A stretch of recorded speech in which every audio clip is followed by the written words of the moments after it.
Okay, so this is like my third time trying to film this video, so if I fail this time, I don't know. Hello everyone. So thank you for stopping by this video. This my very first upload here on YouTube. You don't know me, but hi, my name is Olivia, and I am currently working as an ALT, assistant language teacher, in Japan. I'm originally from the States, and I moved here like year before last. And now I am pursuing this career in, keeping teenagers' attention on English for more than like 3 minutes. I mean, kind of.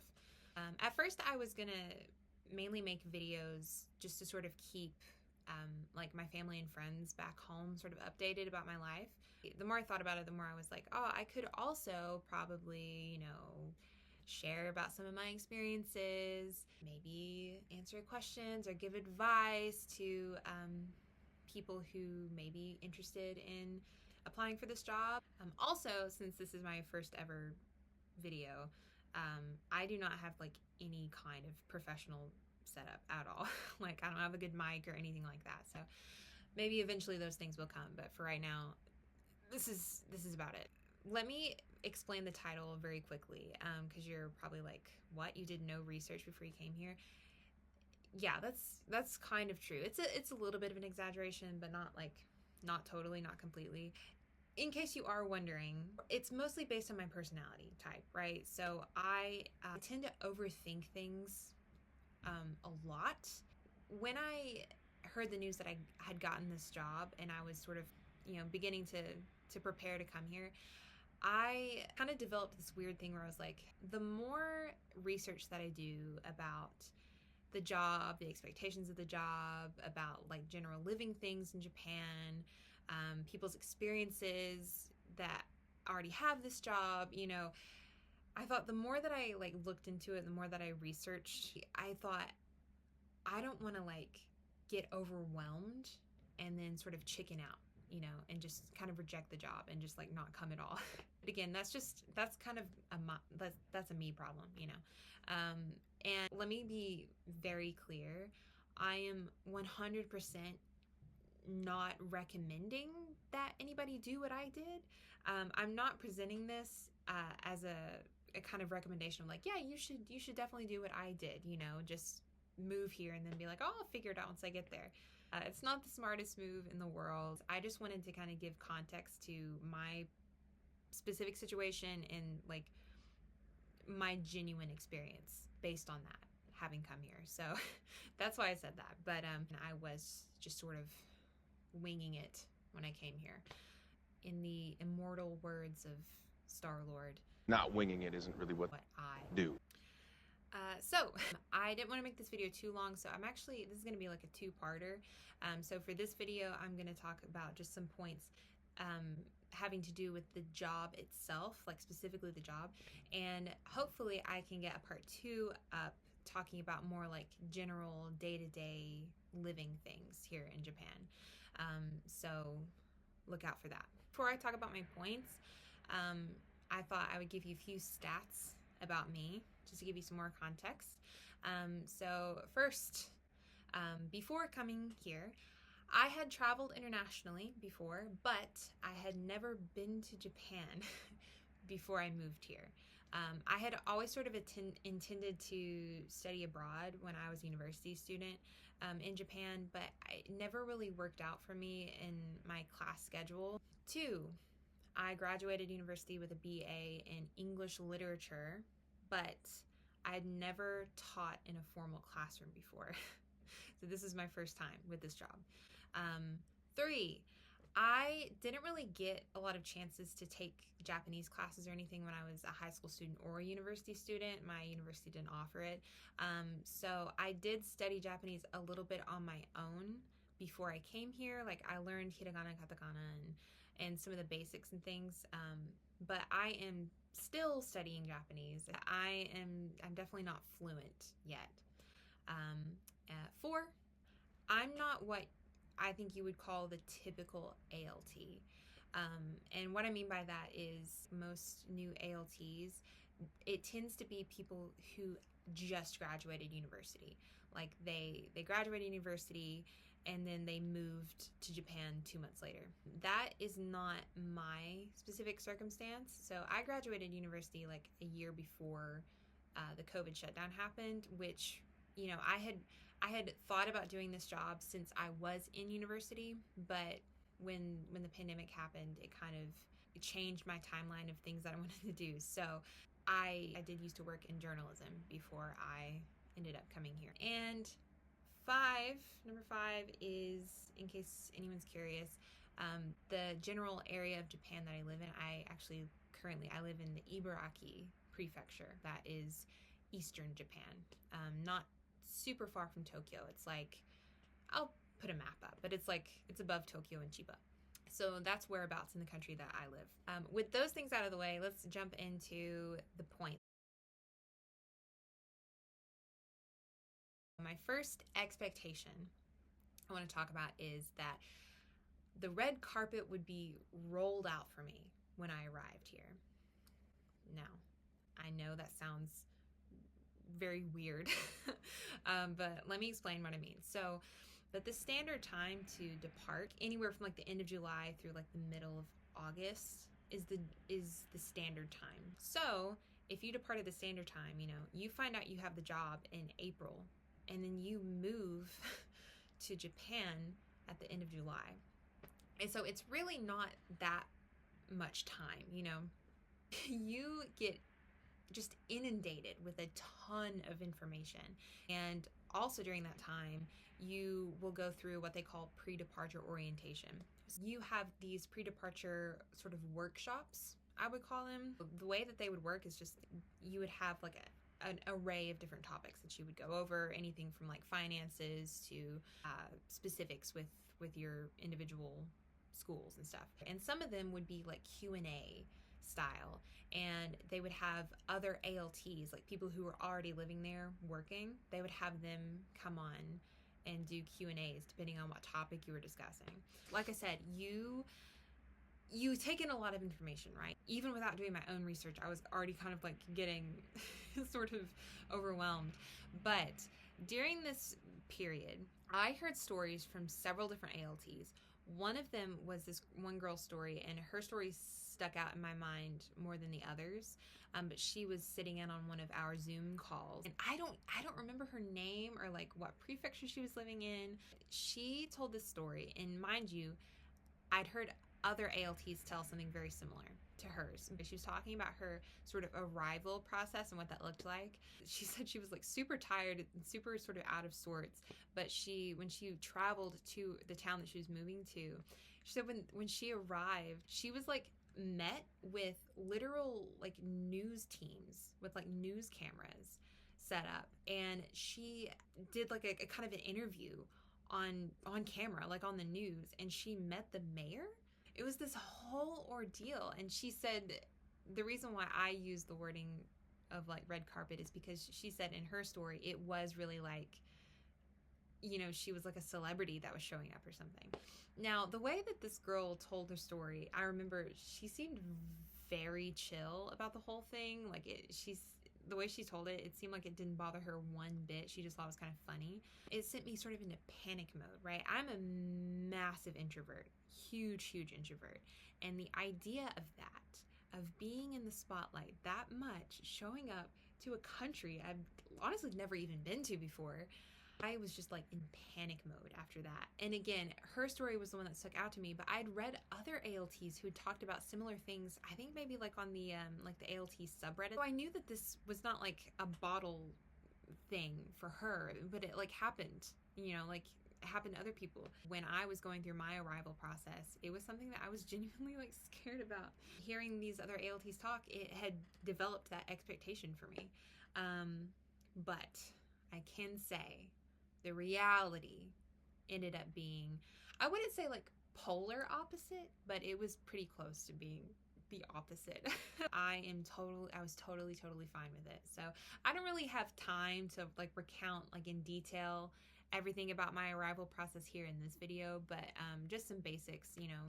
I met with maybe like 6 or 7 other ALTs who were also going to Ibaraki, and we met at the hotel, and we met with one of the BOE coordinators for the Ibaraki Board of Education and one of the CIRs that was working there at the time.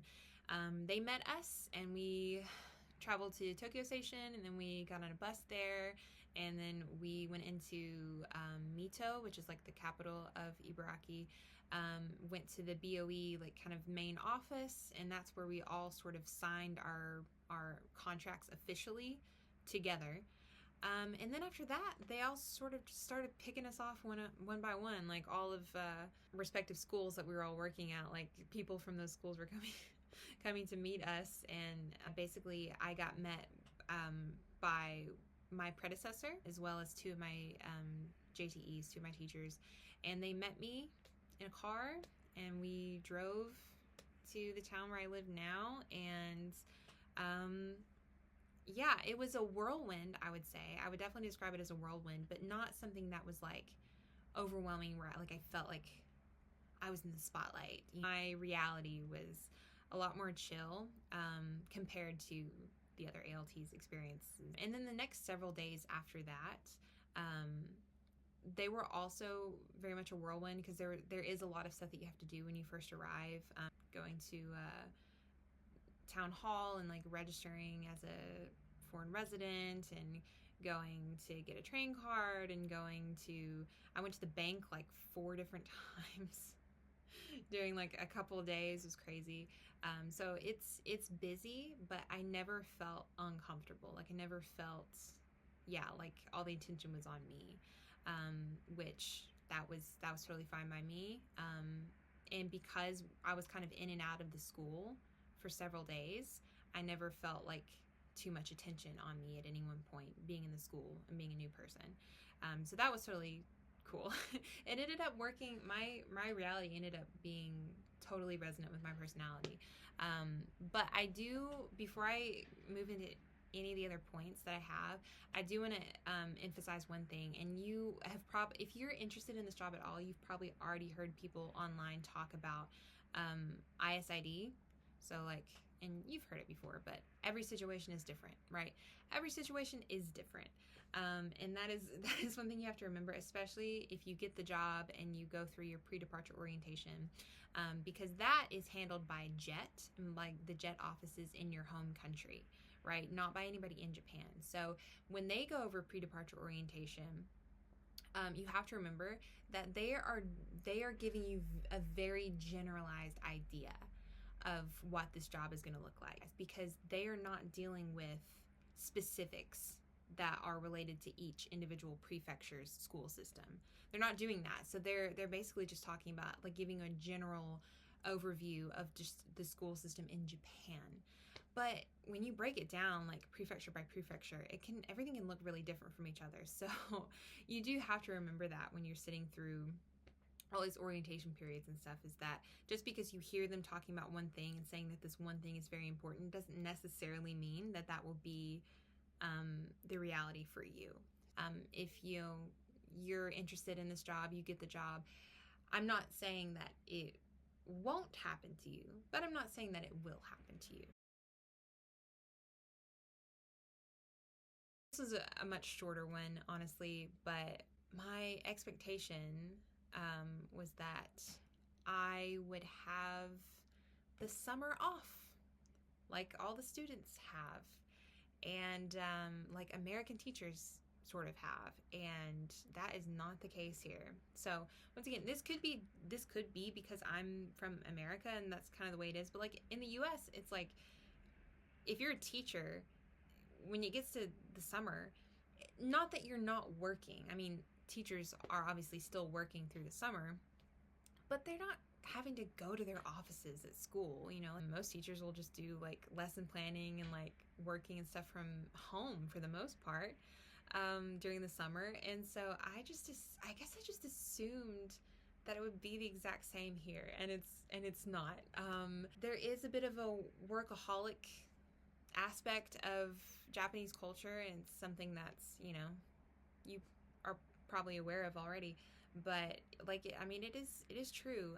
Like, if you're a teacher, you are expected to still come to the office like every day during the summertime. Now, in my opinion, ALTs, we get a fairly generous amount of off days if we want to take them, vacation days. But if you want time off during the summer, you have to use those days. Of course, teachers here, you do get national holidays off, but yeah, if it's during the summer, for instance, and it's not like a national holiday, like it's not Oban or something, and you want time off, you still have to use your vacation days.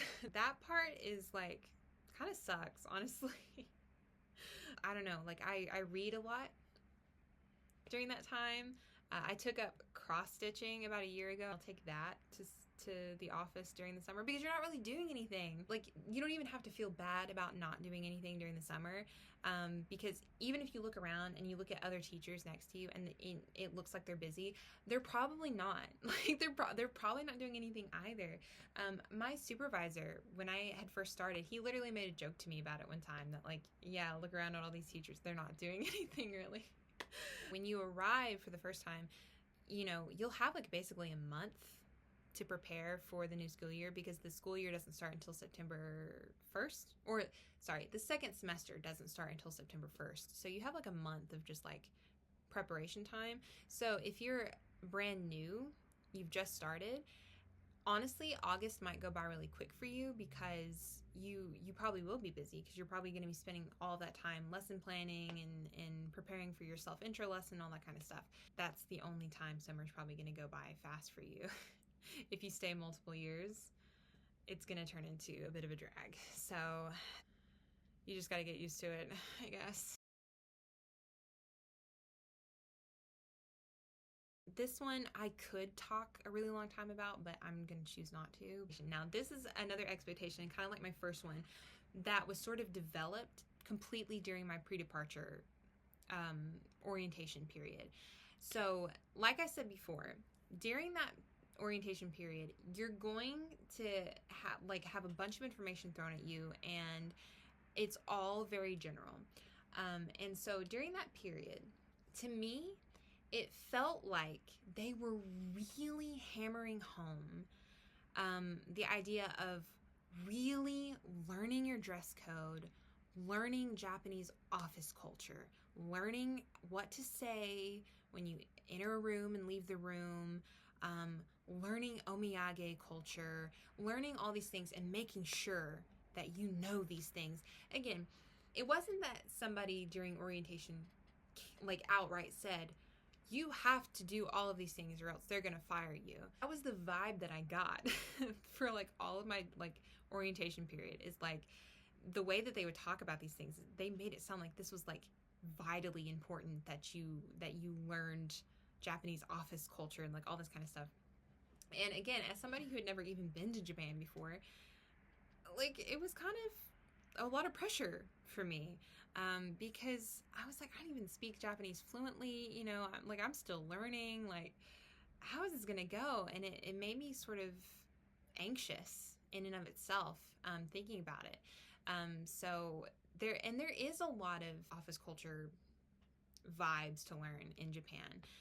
And everyone does behave like a certain way, and some of the things that they'll talk about during orientation is how like every time you enter or exit like the office, you're supposed to say "失礼します," which kind of translates to an "excuse me," but kind of more formal.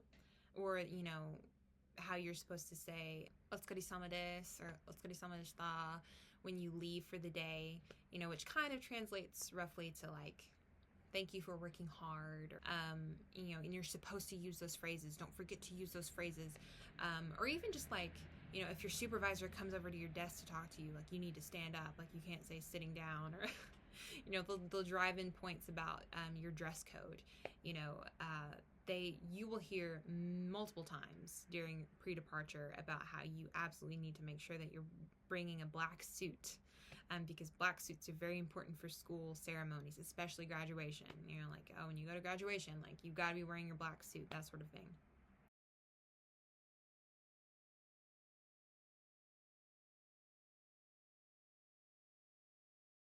Long story short, my reality was that basically like none of that was really true for the schools that I work at. Like none of it. Like everything is so casual. And what you will probably find for most schools, I would say, is that like they're not gonna fault you for not understanding all the basics of like Japanese office culture and like, you know, saying the wrong thing. Like they're not gonna fault you for that, unless you put on all of your paperwork that you're extremely fluent in Japanese and you used to live in Japan and like all this kind of stuff. Then maybe they might have a bit more expectation from you. But like if you're someone like me who doesn't speak it fluently, you know, is still learning and had never really been to Japan before, it's like they're not gonna get mad or think that you're being rude for not observing some part of Japanese office culture or omiyage or anything like that. And for me, I'm somebody who, as I've been here longer and longer, I get more comfortable with doing some of these things. But when I first showed up, like I probably didn't say anything right except for yoroshiku onegaishimasu, which you say that basically anytime you meet somebody new in an office setting. But that's probably the only thing that I really did right. But yeah, like nobody ever got upset with me for not doing any of those things, you know. For the most part, everyone was just very chill, you know. You'll find that they're just happy for you to be there, you know, and learn more about Japan and Japanese culture and that kind of stuff. It's what you'll probably find the majority of the time, I would say, based on other people that I've talked to, other ALTs and stuff. Even the dress code at my school was like really not that strict, honestly. I wear blazers a lot, but not because it's something I have to do at my school, but just because I personally like blazers. I have several and I wear them casually, so I wear them, but don't really have to. I have not worn my black suit one time. I have worn my suit pants with other stuff, and I've worn my black blazer with other stuff, but I've never worn the suit together.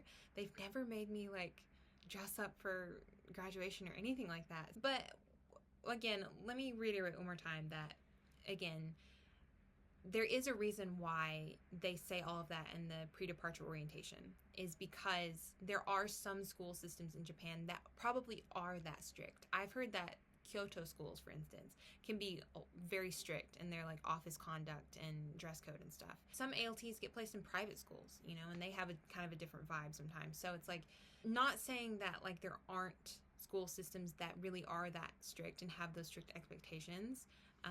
So they do have to cover all their bases when they're taking you through pre-departure stuff. Just because they're saying all that doesn't necessarily mean that your school will 100% be that rigid and strict. For most people, I would say it's going to be more relaxed than you think. So, yeah. So this is like the crux of your job, right? Is being in the classroom. This is, of course, why it can be the most nerve-wracking, the most anxiety-inducing thing. So I've worked with students in the past, but not like in a formal classroom setting. You know, based on conversations I was having with my predecessor before I came to Japan, I understood that at this particular school that I'm at and my visit school, there was an understanding that I would do T1 a lot, which means I would be like planning my own lessons and leading my own lessons. And for a little bit more context, I'm a prefectural ALT. And if you're a prefectural ALT, that's pretty much a guarantee that you'll have more than one school to go to. But I like my schedule quite a lot. My base school, so my main school, I'm there like 4 days a week. And then I have one visit school, and I go there every Tuesday. I like both of the schools a lot, and I do T1 at both schools. I do it more at my visit school than my base school, but yeah, it's something that I had to learn when I got here. And I was kind of freaking out about it because I was like, oh, 50 minutes, like it's like almost an hour, right? You know, that's so long to be in a classroom with a bunch of teenagers, because I teach at 2 high schools. And so yeah, it was something I was very concerned about, and I was like, can I even do this, you know? And I have to say, the way that you typically jump into the job is like, I honestly think it makes it easier, because When you start as a new ALT, you will do something called a self-introduction lesson. You've probably seen other YouTubers, other ALT YouTubers and stuff talking about the self-intro lesson, and it's something that, this is not prefecture specific. Everybody does this, no matter where you are in the country. Everyone will plan a self-introduction lesson. And I think it makes the whole easing into teaching thing, I think it makes it easier, because with your self-introduction lesson, yes, I mean, it also has to last 50 minutes, but you're really just talking about yourself. You're just sharing about yourself, you know? You're talking about the cultural aspects of your country, what your country's famous for. Talk about yourself, talk about your family, just like anything about yourself, or like where you're from. And like, honestly, it can make the whole process easier. At least that has been my experience, and most of my friends that I've talked to as well. When you plan your self-intro lesson and you get an idea of like pacing and, you know, how much time it takes really in a classroom, the easier it'll get to sort of pace yourself when you plan like actual grammar lessons and things, if you're going to be at a school that wants you to do T1 teaching.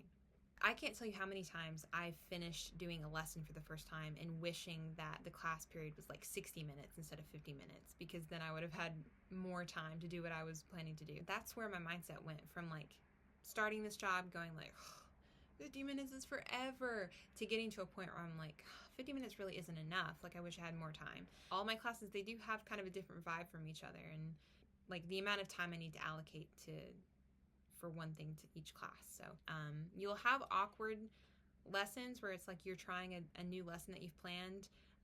You're teaching it for the very first time. It might be a little awkward because maybe you didn't pace yourself properly or something, but you know, it'll get even easier after that. And remember, you're the ALT, which means that you have more of an opportunity to plan game time, like games and activities and stuff for the kids.